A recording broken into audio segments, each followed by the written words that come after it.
for future broadcast on our YouTube channel. But don't worry, only the people in the little yellow box will be ones recorded. Also, if you have any questions for our author tonight, please type them in the chat box and he can see them and I can ask them at the end and all of that.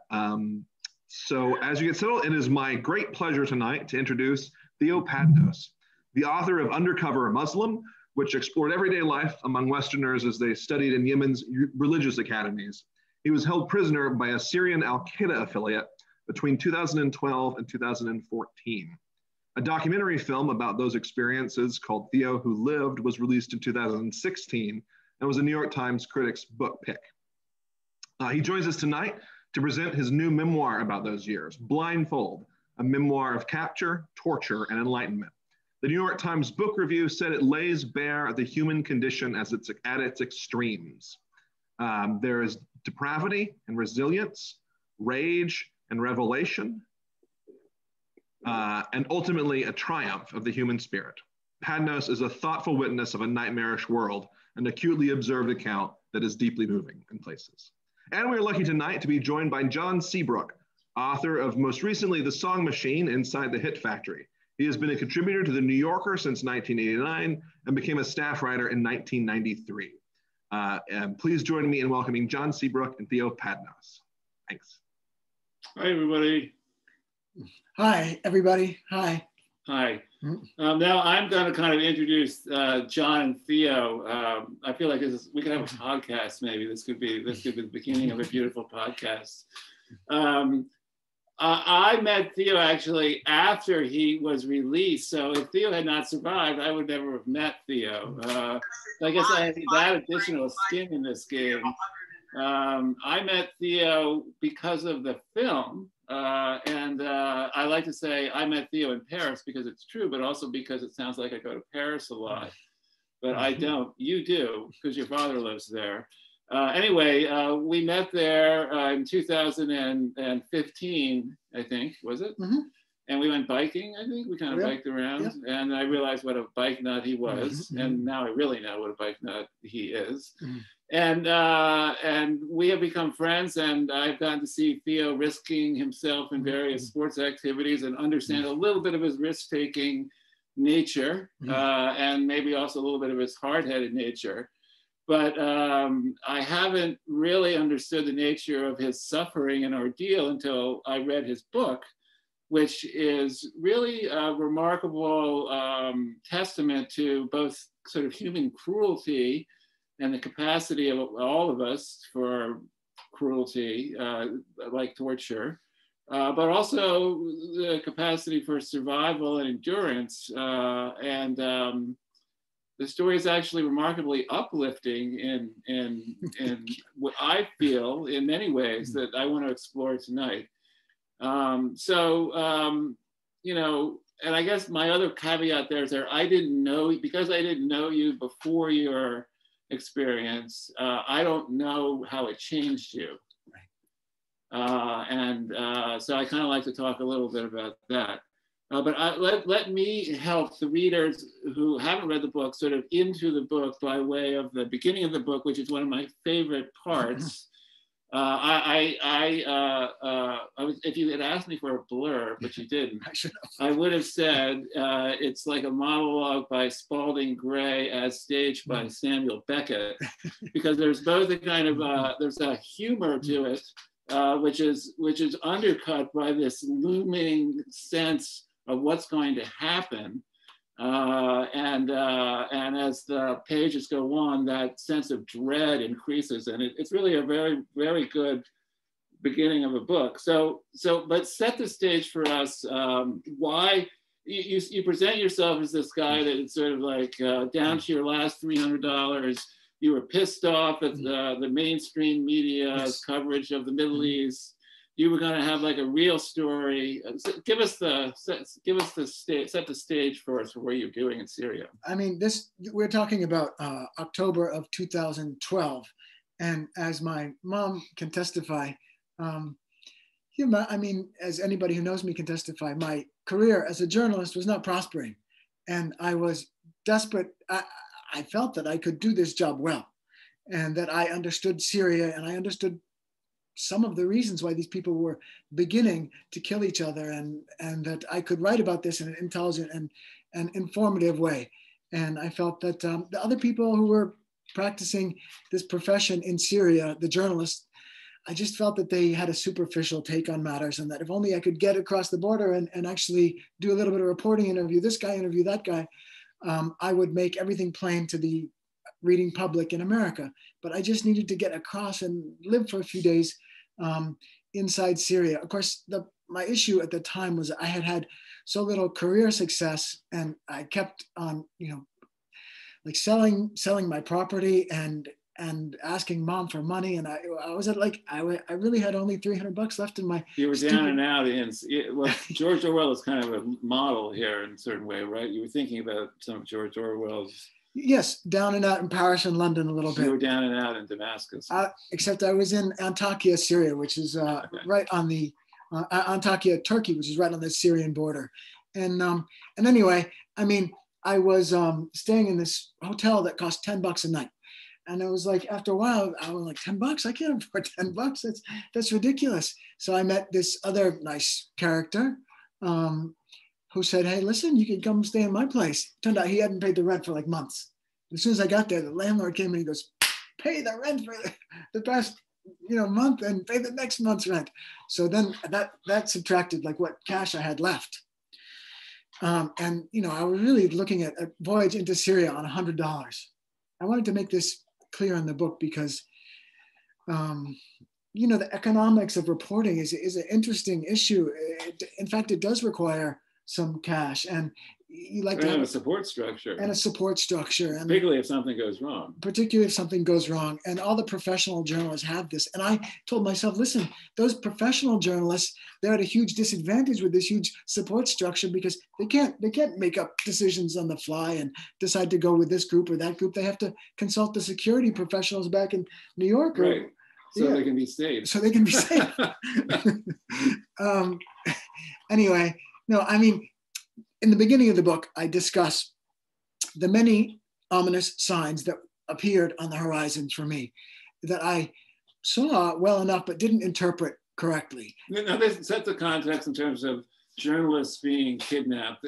Others had already been. James Foley had been. No. This is a point in that exculpates me a little bit from my blindness. No, there had been one vanished journalist, a very audacious character named Austin Tice, but he was the only one, and he was kidnapped. Still missing. He was kidnapped in a Damascus suburb that was really under there was horrific massacres occurring at the time, and he had tweeted to the whole world about these crazy risks and adventures that he was taking. And I looked at him as my model for the thing that I would never do.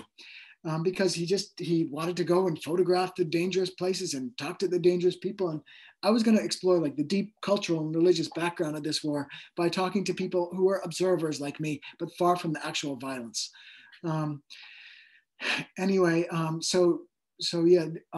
Tice was the only person to have been kidnapped. However, I should mention this too.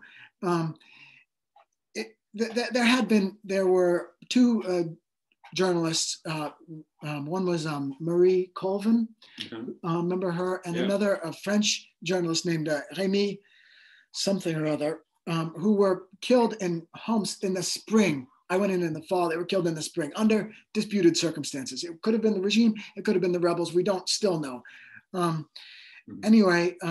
So these people had died. And also, in fact, the rebels had been killing journalists for some time, as I knew. They decapitated one guy. They surrounded a TV station early on in June of 2012. And they executed a bunch of the guards, the technicians at this TV station.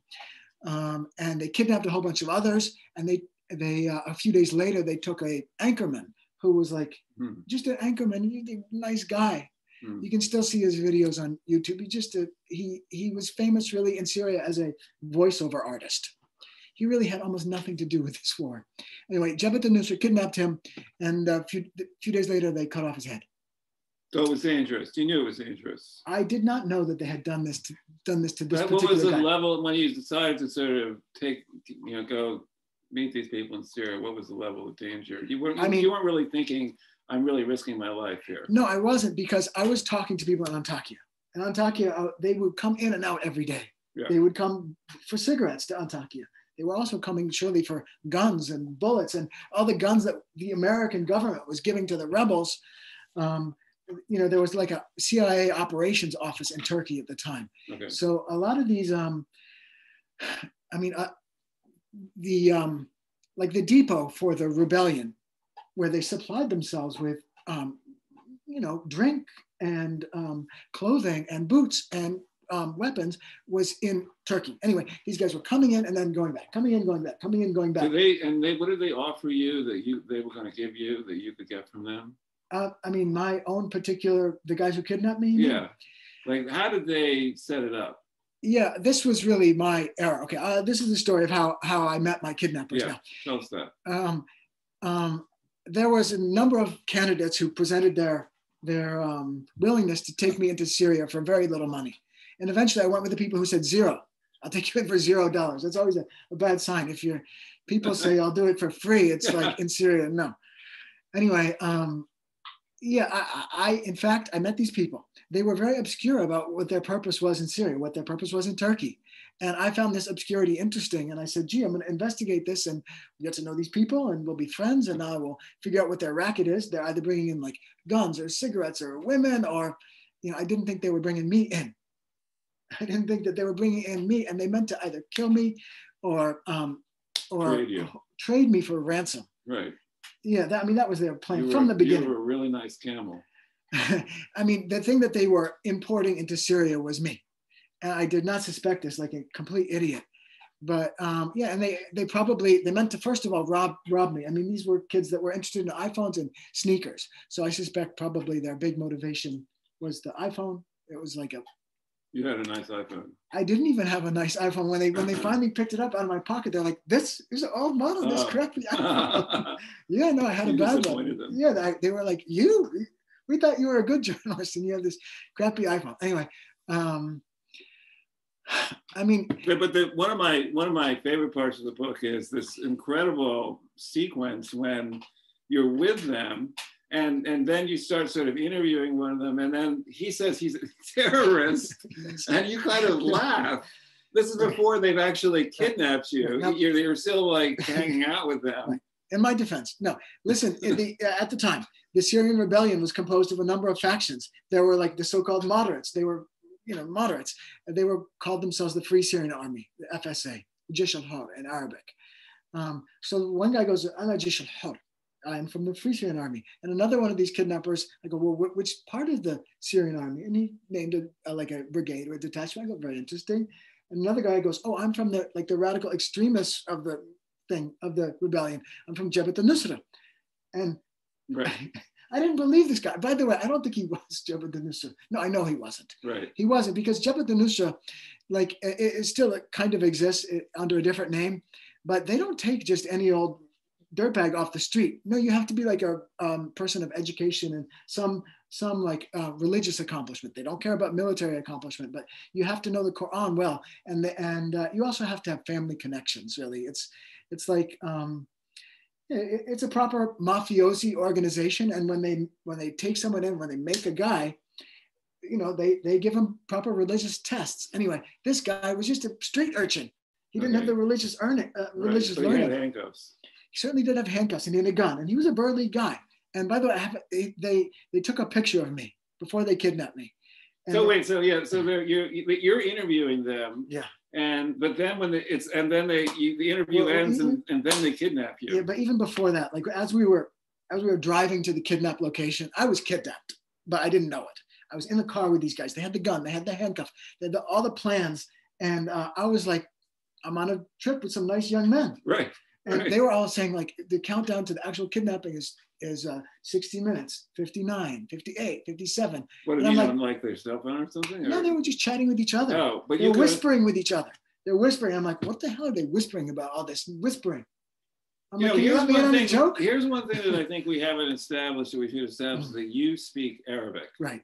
And unlike other people that ended up being kidnapped, you were able to speak Arabic, which in the book both first seems to target you definitely as a spy. Yes, it was. And then the fact that you've written a book called Undercover Muslim is really not the kind of title you want them to Google, on Amazon. No. But on the other hand, the fact that you spoke Arabic actually allows you to communicate and I think eventually win some of their sympathy. So I think it's important that readers who haven't read it, people who haven't read it, should know. Listen, so you can understand what they're talking about. I have mixed feelings about my abilities in Arabic because, I mean, it was clear, in retrospect, it was helpful. I feel I would have a story about one individual suffering, but I feel my story is more about the deep underground religious tensions and feelings and, what it takes to tear a country apart. And I understood how these emotions and the religion function because I can understand the language. Okay, so you give us the moment. I was just going to tell you about this photograph. Is interesting because it's like as we were traveling into the kidnapped place, I saw a little coffee van by the side of the road. And I said to my kidnappers, who I didn't know were kidnapping me, I'm like, hey, fellas, let's go over and get a coffee, before we go off and do my reporting thing that I think I'm going to do. And they're like, great, let's go get a coffee. And I still thought that they were my best buddies. So You took a picture of them. I said, I wanted a picture of this. So I gave my phone to one of the kidnappers. I'm like, can you take a picture of me with the Jabhat al-Nusra guy? Selfie. Yeah, like a selfie with a Jabhat, which they did. They were very happy to do. Selfie with a terrorist in the title. Yeah. Anyway, I mean, it shows the picture, which they then emailed to me. And I only recently discovered this, like out of the kindness of their hearts. They're like, we want to send a picture of this guy in his stupid oblivion to him. So anyway, several years later, Well, we can get into that. That's interesting. But wait, so let's get to the kidnap spot. So, we were in a town called Binish, which is still a revolutionary capital, still under the control of Jabhat al-Nusra in northern Syria, just south of the Turkish border. We're driving along. It's the morning of October 22nd, 2012. And it's like Saturday morning. And I'm thinking I'm about to have a wonderful reporting experience and discover the deep inner tensions and like antagonisms between the two groups in Syria, like the government and the rebels, and why are they killing each other? And I'm going to really understand what it's like to be a young man in the grips of this powerful thing called war. Mm-hmm. And I had yet to really get these people to warm up to me, but I figured it was going to happen in the course of the day. The other thing on my mind that day was like, you know what, it might have been Sunday. No, it was Saturday morning. But I was like, I got to call mom because I hadn't called her in a few days. Thea's mom is a big presence in the book. Not physically, but in Thea's mind. Mm. She's often in your mind. Yeah, she was there. She lives here and locally too, so she's a Vermonter. Anyway, I was like, you know what? I'm gonna make it to one of these little phone shops, which they have in rural places in Syria. And the guy behind the counter, he like puts the phone on the counter. And you make a pirated call home, and you pay a few lira, and it's great. And I'm thinking, as soon as I can like get these people a little bit to trust me, I can ask them to take me to one of these shops. I'd call mom. Anyway, we went to an abandoned house, and in this abandoned house, it was in retrospect, I was like picking up all this, the family had left in a hurry, probably because the place had been bombed by the government. And the poor dog is like assaulting John. I love this dog. Wait, can you give him a bone? No, we like the dog. Okay. The dog is part of the show. All right. Anyway, I mean, the point of this is that these young men prepared their kidnapping so expertly. And there were so many clues to the imminent kidnapping that I did not read. They set up a video camera and they actually recorded the kidnapping on video. That's when That's when it should have dawned on me that something unusual was happening. But they told me that's great. That's a great part of the book, though. That's an amazing. Their idea was that they had told me that we are fixers for journalists, and we also work as journalists ourselves. And since you an American journalist. Your presence in Syria is a very important and notable thing. We want to interview you. And I'm like, all right, I mean, me? Okay, fine, no problem. So he set up this video camera. Of course, the purpose of it was to videotape a kidnapping. Yeah. This tape exists out there. And since I'm kind of friends. Is it on YouTube? No, it's not. It's not on YouTube. It's on some guy's camera though, in Syria. And I'm kind of, I have like Facebook contact with them, and I've tried to get them to send me the video of me being brutally beaten and kidnapped, but they're like ashamed, I guess. Okay, we're gonna get to that. So anyway, they're videotaping you, and then at one point, in the midst of this interview, I was allegedly interviewing them, right? So then I exhausted all my questions, and I turned to the camera and I go, all right, man, I don't have any more questions for you guys. Let's move on to something else. And they all got up. There was 4 of them. They all got up, and they just began to like beat me and assault me with their fists and their shoes, and they're stomping on me. And I'm thinking as they're doing this, like, this is not a joke. I thought maybe we were roughhousing. My new friends are gonna rough. It wasn't roughhousing. No, they were actually assaulting me. And then I heard somebody say, Jibal Kalabshin. And this is like a word in Arabic that I know, but it was on the very limits of my consciousness. Kalabshin means handcuffs. And I'm like, oh my God, they got handcuffs. I had heard them talking about Kalabshin. Anyway, in that moment, as soon as I said Kalabshin, I clued in finally. And then they put my hands behind my back like this. And they go, and they stopped like hitting me. And I was like bleeding down my face. And I had blood in my eyes. And I was trying to clear the blood out of my eyes. And one of them goes, Anta asirna, you are a prisoner, Anta asirna.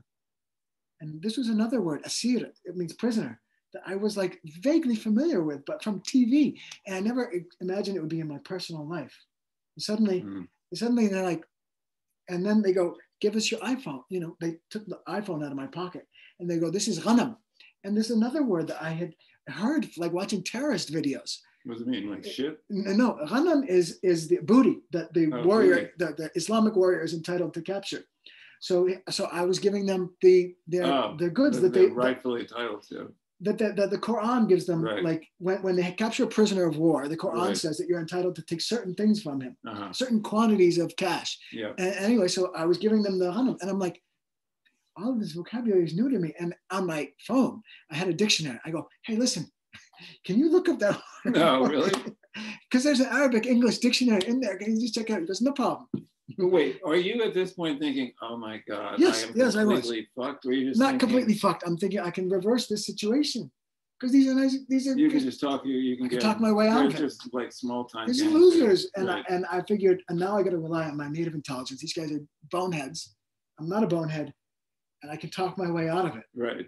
And in fact, I did. I managed to escape from these people, which was a major accomplishment. Another great part of the book. Yeah. I mean, anyway, yeah. I mean, you can see how I did it in the book. And then there's this horrifying moment when you think you're saved and they turn you in.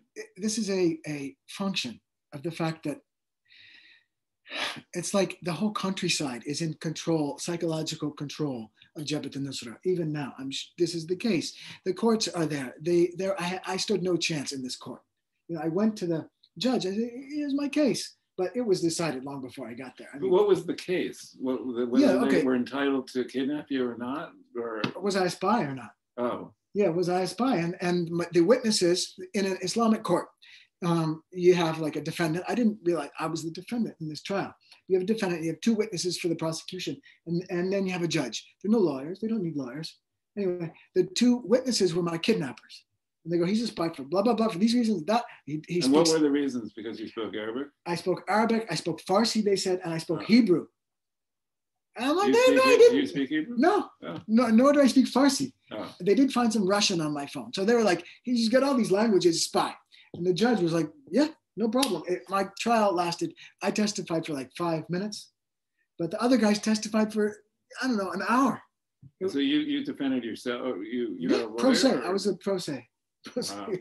Pro se. Well, at this point, you've got to be thinking, I'm fucked. Of course. You know, I told the judge, I'm like, I said, I'm afraid. He goes, why are you afraid? He goes, you shouldn't be afraid if you're innocent. And that's not good either. Yeah. And anyway, this was the beginning of the nightmare. They sent me, like the judge, he made up his mind. He was videotaping me too, by the way. They videotape everything. This is the most well-documented war in the history of humanity. Until the insurrection, and it's quite similar to that. A lot of similarities. It's so similar to that. We're going to get into that. Every last person. We're not going to be able to get into all this stuff unless you keep moving. I'll move quickly. But right away after the judge rendered his verdict, by the way, which I didn't hear, but he summoned a soldier. He said to the soldier, prepare him a room downstairs. Well, I thought, okay, you're going to get a nice prepared room downstairs. So anyway, they put me in the toilet, on this underground toilet where the other prisoners had been in, and it was, of course, it was a proper prison cell that had been in use by the Syrian government before it was taken over by these rebels. And so, and in the cells next door, there were other men. They locked me in this thing, and the food hatch was, I could open the food hatch.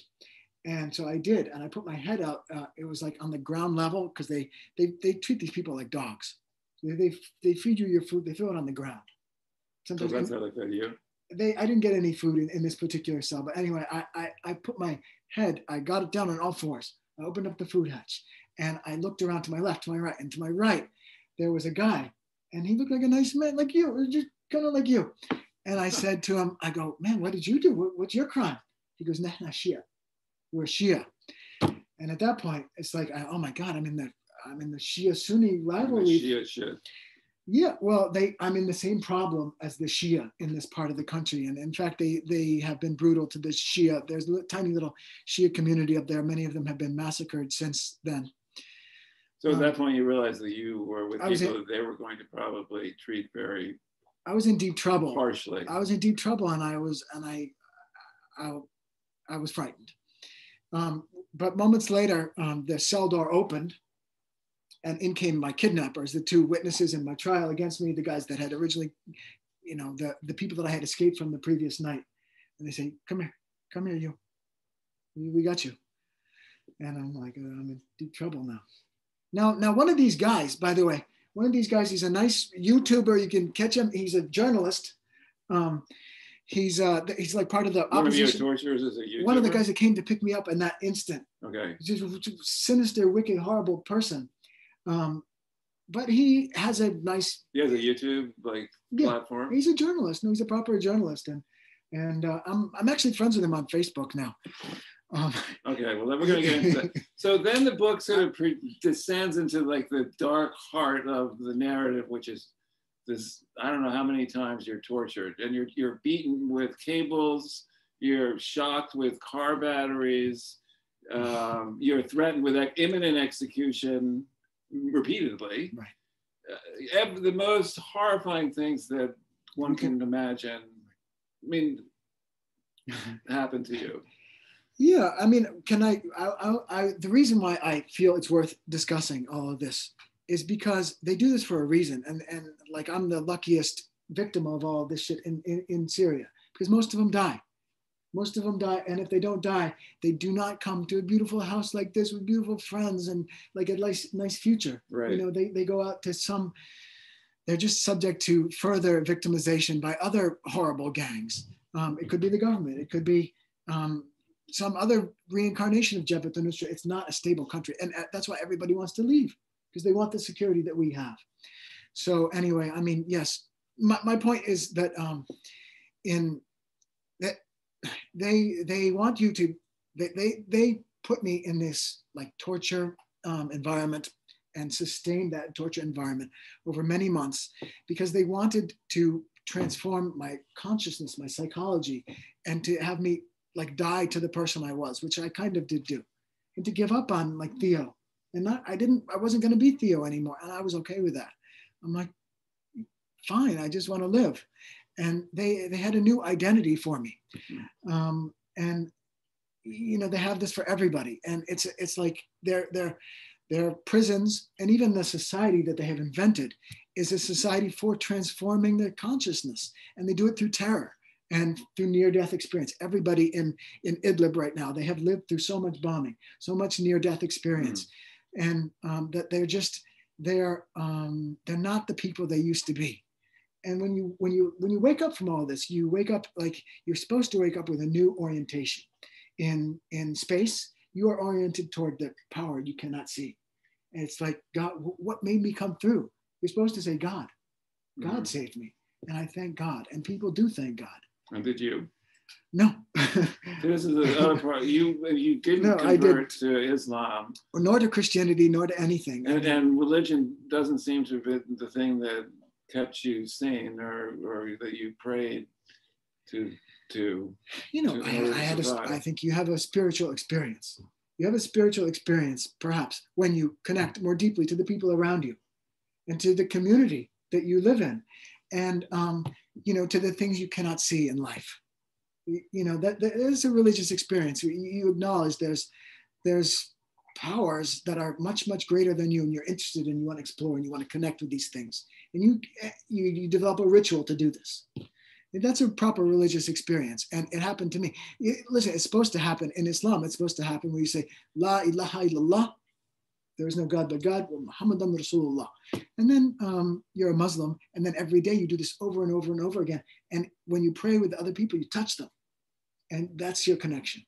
And then all of you orient yourselves in space towards the ultimate power in the universe. And then you bow to that power, and you repeat this bow over and over and over again. And that is, that's religion. And that's what's supposed to happen. It does happen to most people. It does happen to most people who go into these prisons, and to all the citizens. It's like a transformative psychology. And you did have an experience like that. You feel like the old Theo. What is it, like stuff you cared about before you? Your identity, your whole identity. Did you get it? The first thing you get rid of is this Theo that we're seeing now, the new Theo or the old Theo? Like this is like the Manchurian, or like the plot of Homeland, right? I mean, that is actually the plot of Homeland, kind of. It is the plot of Homeland. But we are not going to actually blow us up in the bomb. Listen, like I became more deeply in touch with the things that I value and I care about, and that I cherish and I want to fight for. And perhaps I was like only superficially in contact with these things, but I became more myself through the whole experience. And for a Muslim, he's going to become more a Muslim, and I became like more of a peacenik, really. So this is another interesting aspect of the book, is that it's a very there's no hate shown toward your torturers. You don't hate that. You don't seem to hate them. Well, it's like if you have a crocodile, and if there's a crocodile in the river and you go swimming with a crocodile and he bites you, you're going to be angry at the crocodile? No, you're going to understand crocodiles more. I don't know if I would liken the crocodile's mouth to a torturer's. Some of these people, listen. Motive. The torturer is a human being with a moral center. That's right. No, I'm very indignant about. Because I'm fine, I'm not angry about what they did to me, but I'm indignant about what they are doing to their fellow citizens. But why aren't you angry what they did to you? I feel that I put myself in the mouth of the lion and he bit. And it's like, I can't really blame the lion. That's what they were. All of these people are themselves victims, by the way. This is another fact of life within a cult. Their cult, life within a terrorist organization, is that there's really one major victimizer. He's the leader of fucking Al-Qaeda, and he's doing it to everybody. He's got the money, he's got the guns, and he's got this sick psychological. Right. It's like a giant abusive relationship. A giant abuser who abuses everybody, but it flows down through the ranks, and he keeps a few. It's similar to Scientology, I'm sure. Now, or to the Trump administration. I don't know where we're at with time here, but I do want to get into the wonderful part of the book, your relationship with another American who was captured, Matt Shire. Yeah. Tell us the story of that. Tell us talk about him. Okay. Well, how you met, how that came to be, what happened. In January of 2013. You've been in prison for a certain amount of time. For like three and a half months. Okay. I thought it was January 1st, but it turns out it was January 20th. And it was late at night, the bombs falling all over the place. And there's a bustle in the hallway outside my door. The door opens and in comes a guy who was talking in a New York accent. I can't do the New York accent, Long Island accent. Okay. But I thought, you know, that I assumed that he was a terrorist because I had seen only terrorists for 4 months. And, you know, I assumed he was an American terrorist, but it turned out he was an American prisoner. And I said, they closed the door and they said, you guys get to know each other. And so we stayed up the whole night discussing life. And he was a 33-year-old American guy who had wanted to become like a photojournalist. And he had like no success, kind of like me. You know, I felt that there was this vast gap of abilities between me and him. But the truth of the matter was that we were both really on the same career level in that we wanted to be part of it, but we weren't. Okay. And he was sending off his photos to like the Albany Times-Union and to various other papers, and they were not publishing them. And something similar was happening to me. So we were companions in misery in that respect. And we discussed our career shortcomings. And he had been told that we were being held in an Islamic court. So he had prepared a long speech to the judge. And he like delivered the speech to me. And I told him it was a very impressive and powerful speech. And surely if we really were in an Islamic court, which we weren't, you know, they would listen and have compassion and let him go. But we were in a situation which neither of us really understood. You know, it was. So your relationship soured fairly quickly. That after we slept an hour, within a few hours of our meeting, he was in my face and screaming and outraged over something that I had done. I had like brushed I was like rubbing my teeth with a stick. We didn't have toothbrushes, but I was rubbing my teeth with a stick and that pissed him off. So he was screaming. He was psychotic. I mean, we were both frightened for our lives. You know, he hadn't yet been tortured, but I had been. And then there was a falling out over the fact that you wouldn't convert to Islam. That was a huge issue between us. Like soon enough, or within a matter of weeks, they put in a proper mujahid or terrorist into our cell, a guy who had come from Morocco to carry on the jihad. And this guy said, well, of course, you both should convert to Islam. I said, no, thank you. And Matt, my cell neighborhood, let's do it. Those were his exact words. Let's do it. He could not say the Testament of Faith. He knew nothing about the religion. But it was kind of a fake conversion. I mean, it wasn't. They told him that if he converted to Islam, they couldn't execute him because he was a Muslim. Right. So he was like, okay, let's do it. And right away, he discovered that once you are Muslim, you have to pray 5 times a day. You have to carry out the ablutions. You can't say swear words. And you know, all of this really cramped his style. His Brooklyn style. Yeah, it was Brooklyn style. It was like every second word out of his mouth was a swear word. So that's. But anyway, Jabhat al-Nusra, they didn't believe this. They had other prisoners. They already had James Foley.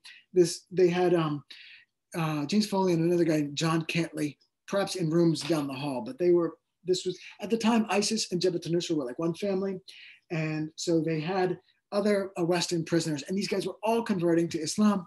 And they didn't believe any of us. And I felt it was better to tell them the truth. It was like, my truth was, hey, listen, all I know about Islam from you guys is like beatings and torture and prison.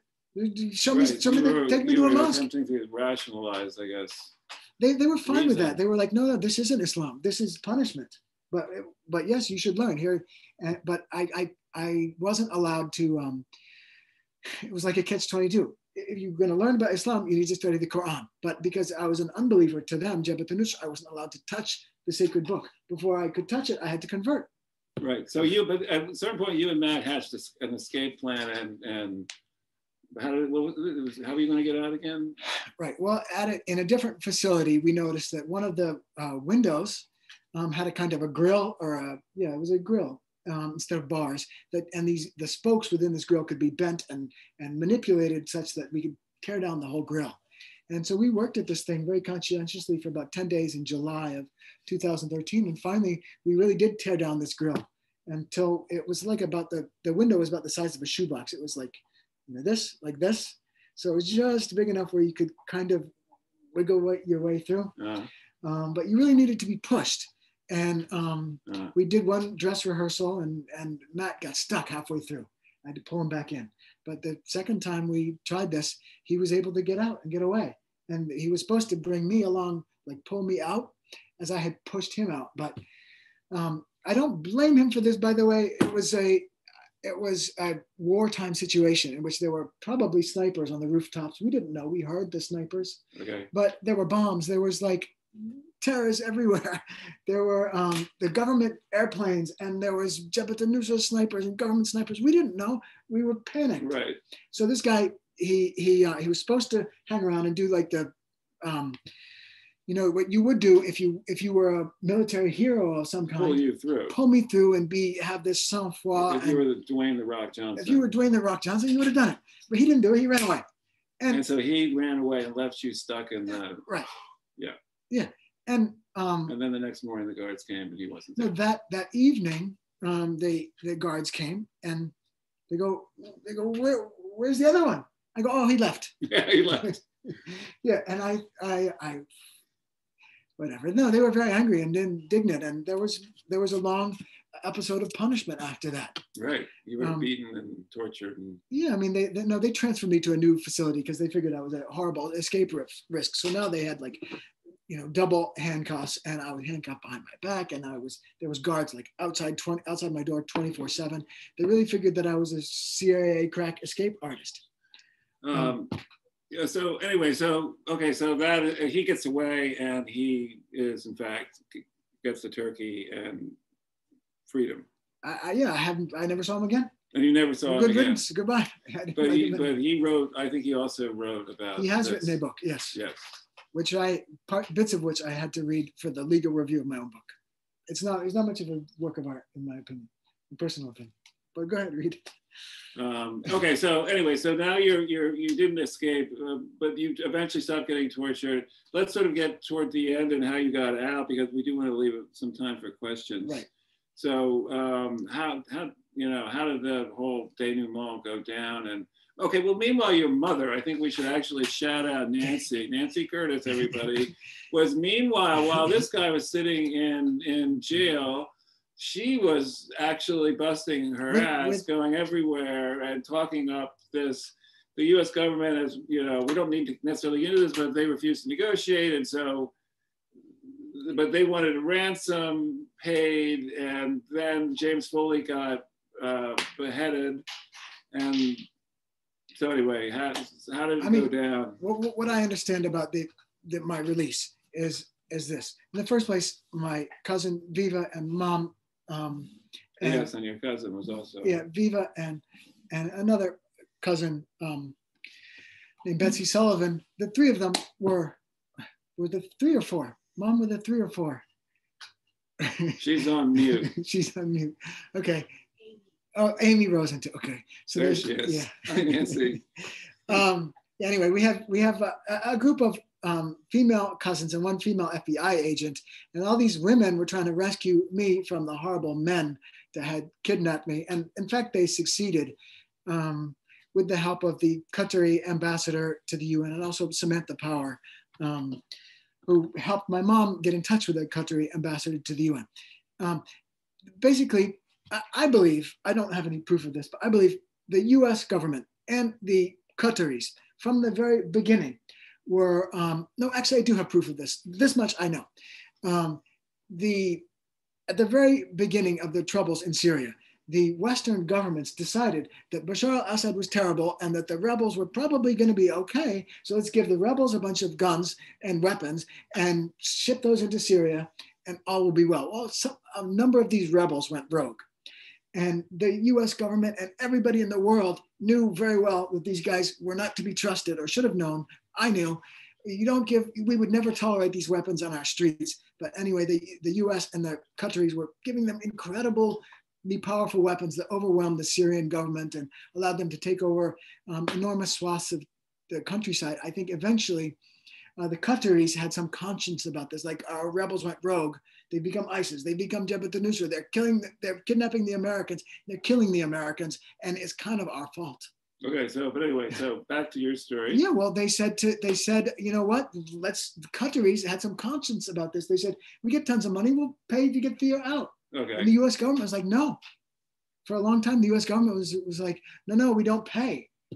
And then they killed James Foley. Right. And the U.S. was like, okay, no problem. Just throw them some cash. So that's how I got out. And I believe that it was the Qataris that had the conscience. And for a long time, they were saying, we could get this guy out. But the U.S. government was like, we cannot exchange cash for a person. Let him be tortured, that's fine. Then they killed James Foley, like, maybe we don't want them to be killed. Right.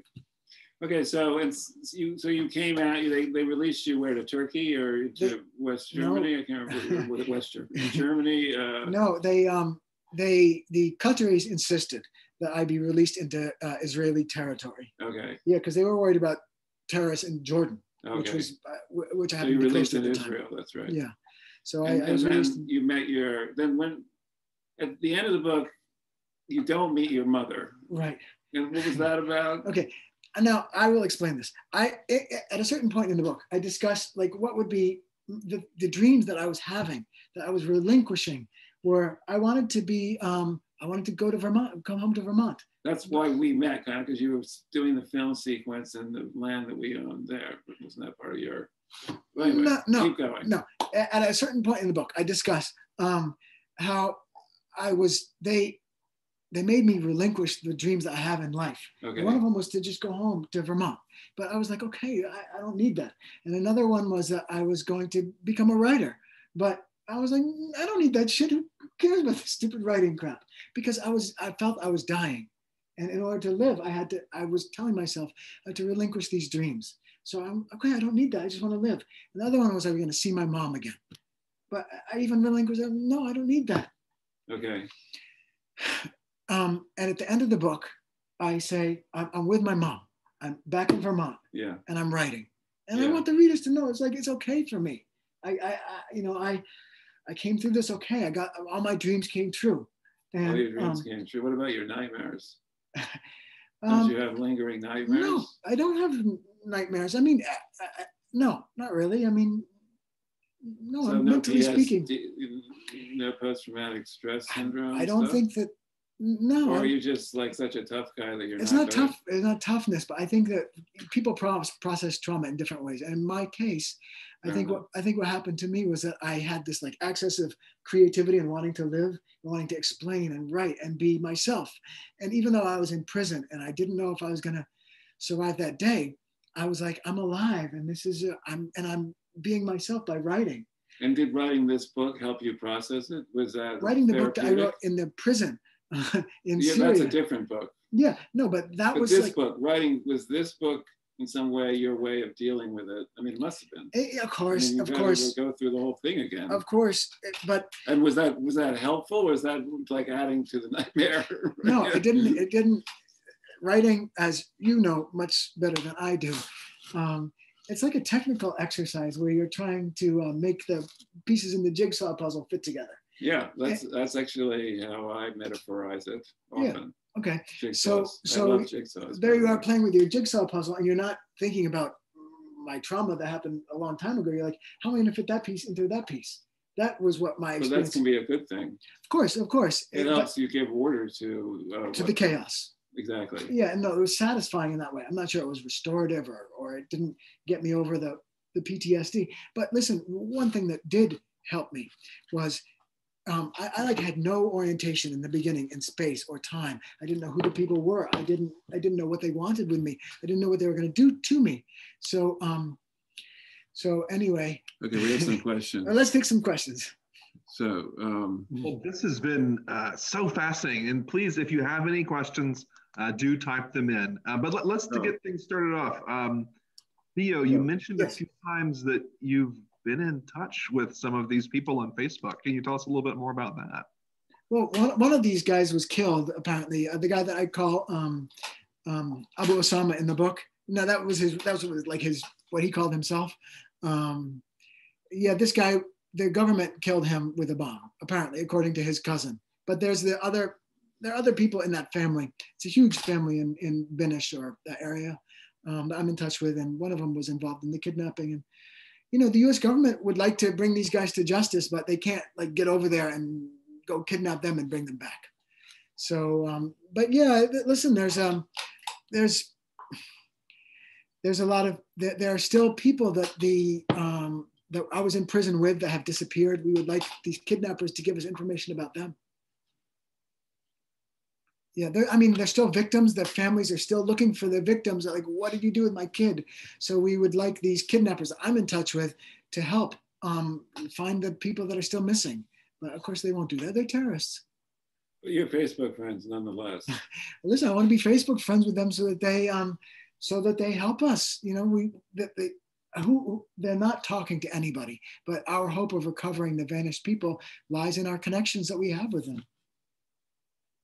I would love, I don't know, another question, but can we just quick, we're leaving soon, our homegrown jihadis who attacked the Capitol on January 6th and the folks that you got to meet over in Syria, is that just sort of an easy sort of parallel? Do you see real sort of aspects of a similarity there? And what would they be? They're all believers in their fantasy world. Like the fantasy world is that Donald Trump won the election. Right. And they really believe that. And they really believe that they're doing the right things. Like most of the terrorists that you encounter, they're like, I know that God is with me. I'm on the side of God. Right. So I think most of these people filmed themselves in the Capitol because they were so persuaded about the righteousness of it. They didn't anticipate that the FBI was going to come and arrest them the next day. Right. The FBI is going to be on my side. Right. Well, most of the people who are involved in the Syrian struggle, they film themselves constantly, and they always say God is on our side. Right. And the general movement is to like bring the community back to the ancient values that have guided the thing for the community forever. And like the Trump people, they're persuaded that the Democrats and Obama and Joe Biden, they're losing their status, losing their place. No, that the Democrats are like anti-American, and that the true values of America, the guns and the frontier and the independence and the freedom and the liberty, all of these things, they're going to restore these values to the American public. Right. And that's the general project of the rebels in Syria. Is they're going to bring the community back to the ancient values of God. For them, it's God, and for the rebels in America, it's the U.S. Constitution, which they never read. And neither, by the way, did the terrorists get that much. There's a lot in the Quran that they don't read. They're not that interested in the end. In the Quran, just as the American rebels are like, I like the guns, I like the pickup trucks, and I like being a rebel. And so are the Syrians. Very similar. It's like guns, pickup trucks, rebel, good. Anyway, do we have any other questions we should take from our audience? There's a question here from Ali. She asks, how does your experience make you feel about sanctions on Syria today? They've got to stop these horrible sanctions. John doesn't want me to get into this, but I feel that the people that I speak to every day, this is not a controversial sentiment, but the people that I speak to are young men and women who would like to have a university education, and we cannot send. They cannot send like the college application fees. They can't take the SATs, the GREs, because all of that's blocked. Even the GREs will not communicate with Syrian IP addresses. They're really injurious and terrible sanctions, and it's only hurting the people that you and I would love, and it's not hurting the bad guys over there. And there are plenty of bad guys, but they're rich and they're in government jobs or they're in terrorist villas and they don't care. So yeah, we got to get rid of these horrible sanctions. They're terrible. Any other last thoughts that you might want to lead us with? This has been super fascinating and interesting talk. And Eileen says this is really appreciate this very personal in your analysis. I just want to thank everybody for spending an hour on the horrible Zoom. My God, that was lovely of you to take time out of your evening to spend time with me and John. And we're all glad that Theo survived. I think you can join me in that sentiment. We can all agree on that. Thank you. This has been fascinating. It's been a great event. Thank you both, Theo, John. Thank you both so much. The book is Blindfold. You can buy it from Northshire Bookstore. There's the link in the chat. I'll put a link one more time. And you can always find it on northshire.com or inside the store. Thank you all so much. And we'll see you all again on another Northshire. Thanks, guys. Thank you. Thanks, Luca. Thank you so much. Good night. And we are all happy that you're. Yay. Thank you. Thank you. Thank you. Good person.